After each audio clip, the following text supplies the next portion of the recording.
My mom disowned me for marrying a black man, then came back begging for millions. 9 years. That's how long my mother pretended I didn't exist. No birthday calls. No holiday texts. No "are you alive" messages. Nothing. Just silence so complete it felt like I died and only I forgot to stay buried.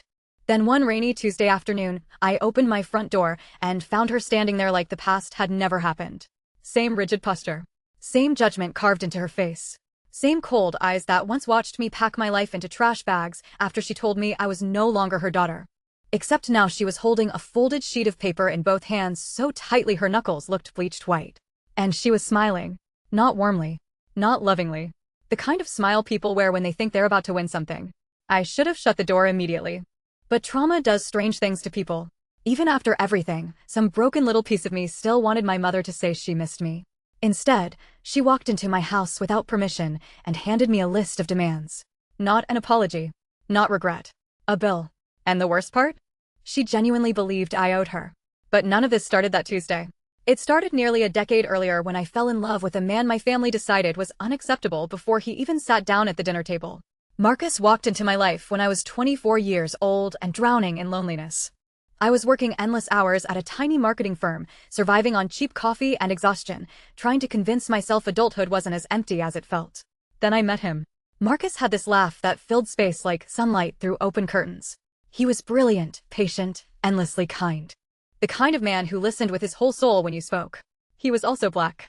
And to my family, that mattered more than anything else.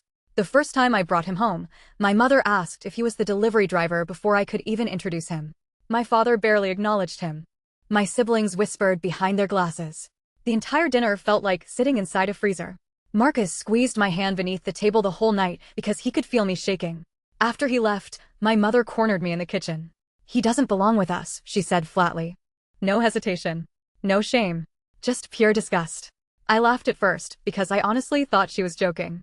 Then my father walked in behind her and said something that changed my life forever. "You end this now," he said. "Or you are no longer part of this family." I remember hearing the clock tick on the kitchen wall. I remember staring at both of them waiting for someone to laugh. Nobody did. They gave me 1 week to choose. 1 week to decide whether I wanted love or blood. When I told Marcus, he cried harder than I did. Not because he feared losing me. Because he knew what losing my family would do to me. He even offered to walk away so I wouldn't have to suffer. That was the moment I realized I could never leave him. We got married 3 months later at a courthouse with 2 witnesses and no family present. No mother fixing my dress. No father walking me down the aisle. No siblings cheering. Just silence. And that silence stretched for 9 brutal years. My number was blocked. Letters came back unopened. When I tried visiting, they had already changed the locks. I stood outside my childhood home knocking until a neighbor finally told me they'd said to stop coming around. Imagine surviving your own funeral. That's what it felt like. The first year nearly destroyed me. Every instinct still reached for my mother. When I learned a new recipe. When I got sick. When life hurt. Then reality would slam into me all over again. She didn't want me anymore. Marcus carried me through every breakdown without complaint. He never once made me feel guilty for grieving people who treated me horribly. Instead, he focused on building us a future. "We'll create something so good," he used to tell me, "they won't be able to ignore it forever." At the time, I thought he was trying to comfort me. Turns out he was predicting the future. Marcus started a software company from our tiny apartment while I worked double shifts at a diner to help keep us afloat. There were nights I came home after midnight and found him still coding with bloodshot eyes and cold coffee sitting beside him. We lived on instant noodles, stress, and impossible dreams. But slowly things changed. 1 client became 3. 3 became 20. The garage office became a real building. Investors started calling. Then came the IPO. I'll never forget that morning. Marcus and I sat on the couch holding hands while financial reporters shouted numbers across every channel. When the market closed, our net worth had exploded to $44 million. $44 million. I cried so hard I couldn't breathe. Marcus just kissed my forehead and whispered, "We made it." That should have been the happiest chapter of our lives. Instead, it became the moment ghosts started crawling out of graves. Old classmates suddenly remembered I existed. Distant cousins sent cheerful messages. People who ignored me for years suddenly wanted lunch. I ignored all of them. Then my mother rang my doorbell. The moment I saw her through the security camera, I knew exactly why she was there.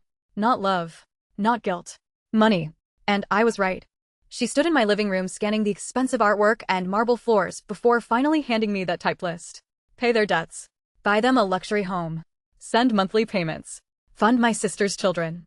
Publicly apologize for embarrassing the family by marrying outside the community. Every word dripped with entitlement. Then came the threat. If you refuse, she said calmly, we'll make this a legal family matter. That's when something inside me finally died. Not painfully. Quietly. Like a candle running out of oxygen. Because while my mother spent 9 years believing I was weak enough to crumble if she returned, I had spent those same years preparing for exactly this moment. I walked into the kitchen, poured myself water, and let her stand there waiting for my answer. Then I looked directly at her and said the sentence that changed her face forever. You just handed me the final piece of evidence I needed to destroy this family. Her entire body froze. I opened a drawer beside the sink and removed a thick folder packed with documents. Evidence. Screenshots. Financial records. Recorded messages. Because I knew someday they'd come back once money entered the picture. People driven by greed always return to the scene eventually. And I was ready. I played the audio recording from my phone. Her voice echoed through the room, threatening legal action and demanding money. The color drained from her face instantly. Then I showed her something worse. Proof my father had been embezzling hundreds of thousands of dollars from church renovation funds for years. Fake invoices. Shell contractors. Stolen donations. Everything documented. Everything already delivered to investigators. Her knees literally buckled. She kept whispering no over and over like the word itself could stop reality. But reality had already arrived. I told her the investigation was active. The bank was calling in loans. The family home would likely be seized. My sister had already been implicated.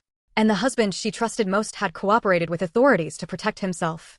The sound my mother made after that didn't sound human. It sounded like something collapsing internally. For the first time in my life, she looked afraid of me.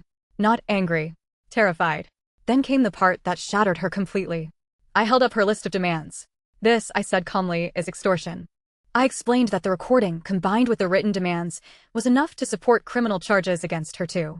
And suddenly the woman who once threw me away began sobbing and begging for mercy. Mercy. After 9 years of treating me like I was dead.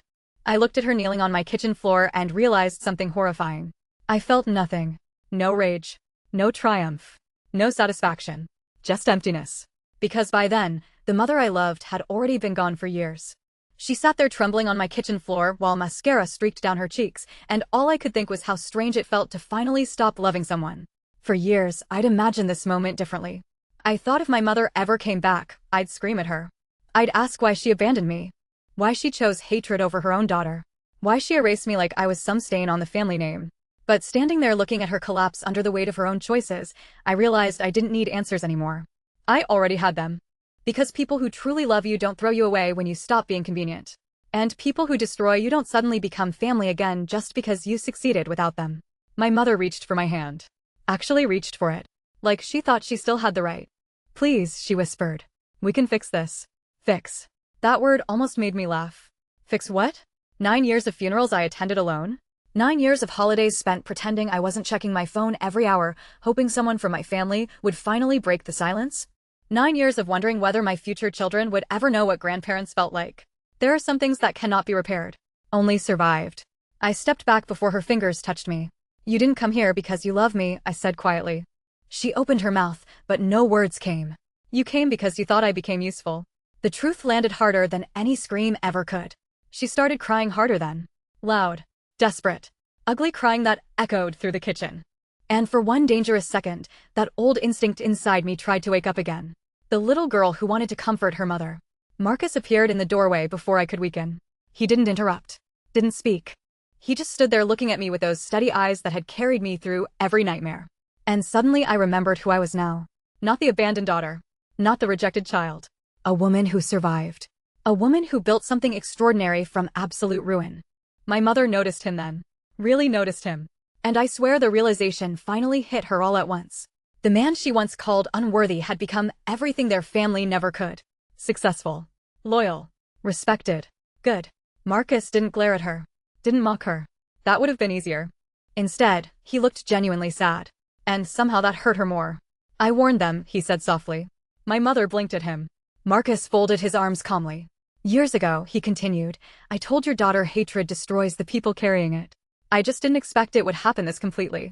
She broke all over again. Because deep down, she knew he was right. Their obsession with appearances had poisoned everything. Their marriage. Their children. Their reputation. Their faith. All of it rotted from the inside because maintaining control mattered more than love. I walked toward the front door and opened it. A cold breeze swept through the foyer. My mother stared at me in disbelief. "You're throwing me out," she whispered. The question stunned me, as if she genuinely couldn't comprehend the irony. 9 years earlier they locked me outside my own childhood home without hesitation. But now suddenly rejection felt cruel? I looked her directly in the eyes. "No," I said. "I'm returning the favor." She flinched like I'd slapped her. Then came the knock. 2 people stood outside. The first was a process server carrying legal documents. The second was a documentary filmmaker I'd quietly hired weeks earlier after learning through relatives that my parents were asking questions about our finances. I knew they were coming eventually. Greed always travels toward money. The filmmaker lifted the camera slightly. My mother's face turned ghost white. "You set me up," she whispered. "No," I corrected her. "I prepared for you. There's a difference." The process server handed her the envelope. Civil filings. Evidence disclosures. Notice of intent. Her hands shook so violently she nearly dropped everything. Then she looked at me one final time. Not with love. Not even hatred. Just devastation. Because for the first time in her life, she understood she no longer controlled the story. She staggered down the driveway sobbing while the camera followed at a distance. I watched through the doorway without moving. And then I saw something almost poetic. A local news van turning onto our street. Someone had already leaked the church fraud investigation. The timing couldn't have been more perfect if I'd scripted it myself.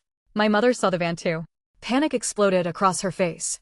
She rushed toward her car fumbling with the handle while reporters began stepping out with microphones. The woman who spent her entire life worshipping reputation was about to become public scandal.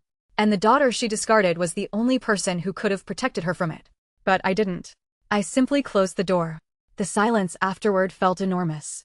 Marcus wrapped his arms around me from behind and rested his chin against my shoulder. For a long moment neither of us spoke. Then he asked the question nobody else ever had. "Are you okay?" And that almost broke me. Because after everything, after the cruelty, after the abandonment, after the betrayal, he still cared more about my heart than revenge. I turned around and buried my face in his chest. For the first time all day I cried. Not because I missed my family, but because I finally understood something. The greatest revenge was never the money. Never the lawsuits. Never the public humiliation. It was the fact that they failed. They tried to destroy my future, and instead they pushed me toward the people who truly loved me. They tried to bury my marriage before it began, and instead they made it unbreakable. They tried to erase me. And somehow, in doing that, they erased themselves. Over the next few weeks, everything collapsed exactly the way I knew it would. My father was arrested outside the church he spent years pretending to serve. The footage spread everywhere. Church members gave interviews talking about betrayal and stolen donations. My sister vanished from social media after financial records surfaced, tying her to falsified accounting. Their house went into foreclosure. Relatives who once sided against me suddenly started reaching out again, pretending they'd never agreed with how I was treated. I ignored every single one. Because when people show you who they are during your lowest moments, believe them the first time. One afternoon about a month later, I received a handwritten letter. No return address. I recognized my mother's handwriting instantly. I almost threw it away unopened. But curiosity won. Inside was a single page. No manipulation. No demands. No excuses. Just one sentence written shakily across the center. "I destroyed my family long before you left, and I was too proud to admit it." That was it. No request for forgiveness. No plea for money. Just truth. Raw and ugly and late. I stared at the letter for a long time before folding it carefully and placing it back in the envelope. Marcus asked if I planned to respond. I thought about it honestly. Then I shook my head. Some chapters don't need replies. They just need endings. That night, Marcus and I sat on the back patio of the home we built together from absolutely nothing. The city lights shimmered in the distance. His hand rested against mine. Peaceful. Steady. Real. And for the first time in nearly a decade, I realized something extraordinary. I wasn't waiting for my family anymore. Not for apologies. Not for acceptance. Not for love. Because the life they tried to take from me had already become more beautiful than anything they could have imagined. In the end, they lost everything chasing appearances. And I gained everything by finally choosing truth.